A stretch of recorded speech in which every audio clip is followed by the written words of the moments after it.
Hi hello ನಮಸ್ತೆ, ನಾನು ರಾಜು ಅಷ್ಟೇ. ನೀವು ನೋಡ್ತೀರಾ centre point Kannada YouTube channel. Delhi Capitals ಪ್ರಶಸ್ತ ವರ್ಷದ ಐಪಿಎಲ್ ಆವೃತ್ತಿಯಲ್ಲಿ ಶುಭಾರಂಭ ಮಾಡಿದೆ. ಬುಧವಾರ ದೆಹಲಿ ಕ್ಯಾಪಿಟಲ್ಸ್ 6 ವಿಕೆಟ್ಗಳಿಂದ ಲಕ್ನೋ ಸೂಪರ್ ಜೆಂಟ್ಸ್ ತಂಡವನ್ನ ಮಣಿಸಿ ಅಬ್ಬರಿಸಿದೆ. ಈ ಮೂಲಕ ದೆಹಲಿ ಗೆಲುವಿನ ಖಾತೆಯನ್ನ ಓಪನ್ ಮಾಡಿದೆ.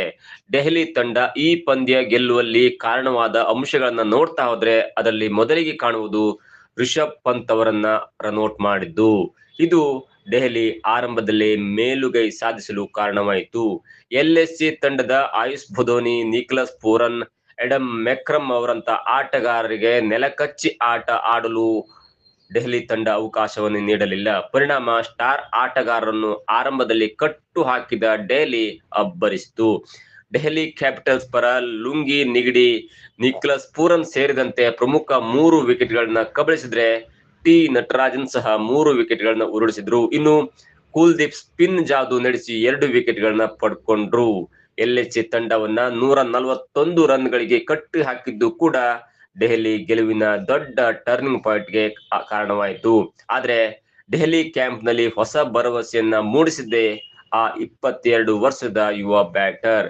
ದೆಹಲಿ ಕ್ಯಾಪಿಟಲ್ಸ್ ತಂಡ ಈ ಸಾಧಾರಣ ಮೊತ್ತವನ್ನ ಸುಲಭವಾಗಿ ಚೇಸ್ ಮಾಡಬಹುದು ಎಂದು ಎಲ್ಲರೂ ಲೆಕ್ಕಾಚಾರವನ್ನ ಹಾಕಿಕೊಂಡಿದ್ರು. ಆದರೆ ಪವರ್ ಪ್ಲೇ ನಲ್ಲಿ ದೆಹಲಿ ತಂಡ 4 ವಿಕೆಟ್ಗಳನ್ನ ಕಳೆದುಕೊಂಡು ಸಂಕಷ್ಟಕ್ಕೆ ಸಿಲುಕಿತ್ತು. ಈ ಅವಧಿಯಲ್ಲಿ ತಂಡಕ್ಕೆ ನೆರವಾಗಿದ್ದು 22 ವರ್ಷದ ಬಲಗೈ ಬ್ಯಾಟರ್ ಸಮೀರ್ ರಿಜ್ವಿ ಹಾಗೂ ಟ್ರಿಸ್ಟನ್ ಸ್ಟಬ್ಸ್. 4.3 ಓವರ್ಗಳಲ್ಲಿ 26 ರನ್ಗೆ 4 ವಿಕೆಟ್ಗಳನ್ನ ಕಳೆದುಕೊಂಡು ದೆಹಲಿ ತಂಡ ಸಂಕಷ್ಟದಲ್ಲಿ ಇದ್ದಿತ್ತು.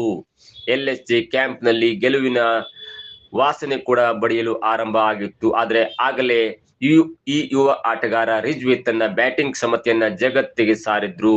ಈ ಮೂಲಕ ತಮ್ಮ ಐಪಿಎಲ್ ವೃತ್ತಿ ಜೀವನದ 2ನೇ ಅರ್ಧ ಶತಕ ಬಾರಿಸಿ ಮಿಂಚಿದ್ರು. ಇವರು 47 ಎಸೆತದಲ್ಲಿ 5 ಬೌಂಡ್ರಿ ಹಾಗೂ 4 ಸಿಕ್ಸರ್ಗಳ ಸಹಾಯದಿಂದ ಅಜೇಯ 70 ರನ್ ಬಾರಿಸಿ ತಂಡಕ್ಕೆ ಗೆಲುವಿನ ಮಾಲೆಯನ್ನು ತೊಡಿಸಿದ್ರು.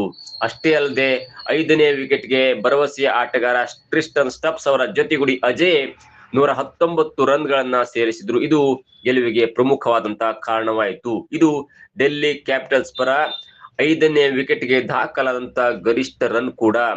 ಟ್ರಿಸ್ಟನ್ ಸ್ಟಬ್ಸ್ 3 ಬೌಂಡ್ರಿ ಮತ್ತು 1 ಸಿಕ್ಸರ್ ನೆರವಿನಿಂದ ಅಜೇಯ್ 39 ರನ್ ಅನ್ನ ಸಿಡಿಸಿದ್ರು.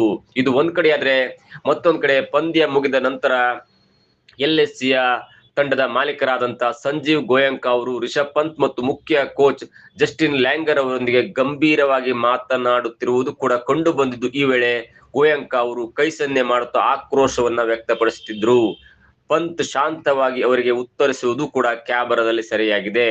ಅಂದಹಾಗೆ ಸಂಜೀವ್ ಗೋಯಂಕ ಹೀಗೆ ತಂಡದ ನಾಯಕನಿಗೆ ಕ್ಲಾಸ್ ತೆಗೆದುಕೊಳ್ಳುತ್ತಿರುವುದು ಇದೇ ಮೊದಲಲ್ಲ.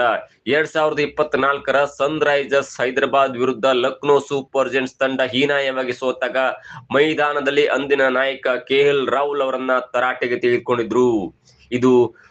ಇದೀಗ ಸೋಲಿನ ಬೆನ್ನಲ್ಲೇ ರಿಷಬ್ ಪಂತ್ಗೆ ಕ್ಲಾಸ್ ತೆಗೆದುಕೊಳ್ತಿರುವಂತ ಗೋಯಂಕ ಅವರ ಫೋಟೋಗಳು ಸೋಷಿಯಲ್ ಮೀಡಿಯಾದಲ್ಲಿ ವೈರಲ್ ಆಗಿದೆ. ಇದಾಗುತ್ತೆ ಇವತ್ತಿನ ವಿಶೇಷ.